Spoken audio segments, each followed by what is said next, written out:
Hello, have a good day. Regarding acupuncture, I thought of sharing some of the information. I'm Rajendran. So, to begin with, every one of us, knowingly or unknowingly, live in the world of acupuncture. Are you surprised? I'll give you a small example. How many of you wear rings, earrings, bangles, sacred thread, Arangan Kairu or Arnakudi, what we call, or applying tilak in the forehead? If you do any one of these, even, then you know acupuncture already and living in the world of acupuncture. This message reaches you at a time when the entire world is fearing on corona. First and foremost, we at the present condition, we need to follow the instructions of the government. Do not rely on the hearsay news or so many things which are coming from unknown resources. Corona is the serious virus today.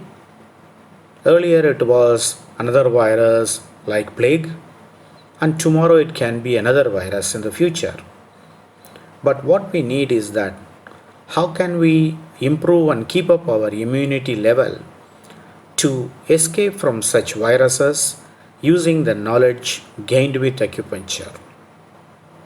Because a proper vaccine or a proper methodology is yet to be arrived at.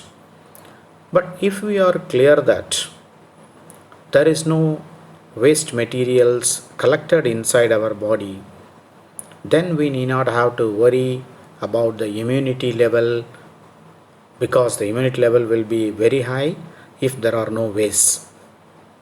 If we need to get rid of the fear and protect ourselves, we need to have an understanding of how can we escape from the infections, not only corona, any type of infections.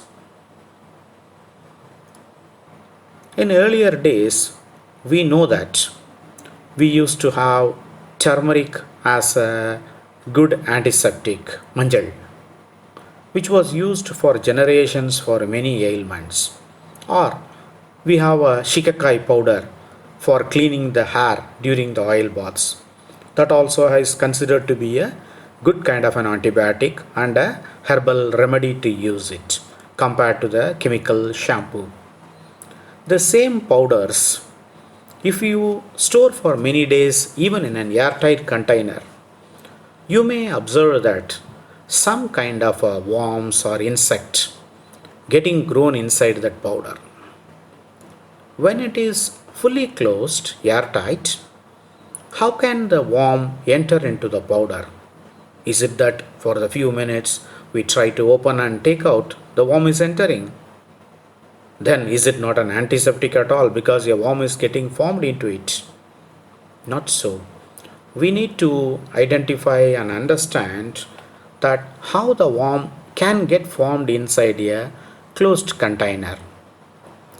We talk about it in the form of understanding how a worm can come inside. Certain that it did not come from anywhere else by getting some intelligent that the stored powder is in our house for months, so we can go and eat on that. It has formed inside the powder itself. How it got off that effect?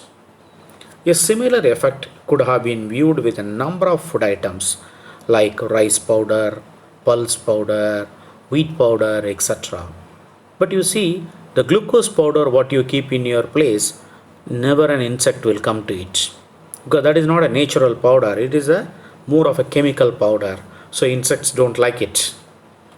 So when you otherwise look at it, when we sow some seeds in the land, it grows up. Let it be paddy or a groundnut or coriander. When it is coming into the land, it takes the help of the soil, water, the air, sunlight, and grows towards the sky. It gets a new life. These are the ones known as Panchabhutas or five elements of nature. So it gives us a clarity of feel that anything will grow and nurture itself in the presence of a balanced set of five elements of nature. It need not search around. Whichever the five elements are joining in suitable proportion, it is capable of creating and sustaining a new life. Another case, you assume that this is a mango season. We leave some mangoes on the table, forget it for a few days, or keep it inside a box and then forgotten it, or went out of the home for a few days and returning back. What will you see? The fruit is totally rotten with few worms inside it. Where from they came? Did they got to know that we have gone out of the house, or we have kept it closed and not seeing and then came into it? No way, because an external worm could not have come inside a closed box. It got created on its own. How? When it is rotten, it becomes a waste. When the waste is generated due to the rotten fruit, a bacteria or even a virus could have led to the formation of the worms. Now we get an understanding that a presence of a bacteria or virus occurs when something is rotten or when there is a waste material present in that. Now the fundamental knowledge of that subject is that when something is rotten is present, then virus or bacteria or a worm can get generated and which can create further issues to that. This applies to the body also, because when our body cells have created a waste, they try to eject it. How come they eject? Through the urine, motion, or a sweat. If we for some reason obstruct these things, or it is not pretty clear and uniform in removing the waste, when they hang on, stay in the body for a long time, then there is a chance that we capture the bacteria or virus, or the virus or bacteria are getting produced here itself. So the fundamental understanding is that any type of unwanted waste should not be accumulated in our body. A very simple method for this is that we say that always ensure there should not be a constipation. What is the problem with constipation? It is basically the accumulation of waste in our body which can lead to virus or bacteria or various forms of diseases to start. So for any virus or bacteria, the basis is waste in the body. If the waste is not within our body, then we do not get disease at all. The imbalance of five elements is another probable way to understand that wastes are generated within the body or cells. For those bacteria or virus, the waste itself becomes the food to multiply further and further.